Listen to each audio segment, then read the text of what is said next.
La société sud-africaine Aspect Pharmacare est sur le seuil d'un échec cuisant après avoir négocié en novembre dernier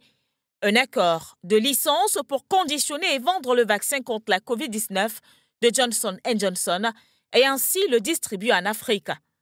Mais visiblement, les calculs ont été mal faits, car un constat fait état de ce que la première usine de fabrication de vaccins anti-COVID-19 en Afrique risque de fermer ses portes en raison d'une absence totale de commandes.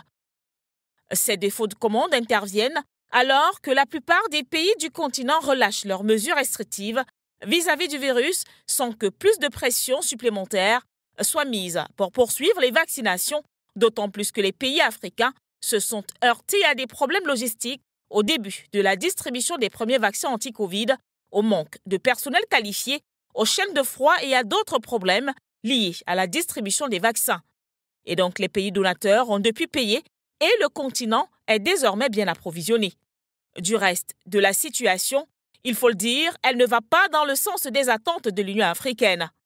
En effet, l'organisation continentale ambitionne de faire couvrir 60% des besoins en vaccins de ces populations avec des produits fabriqués en Afrique à l'horizon 2040.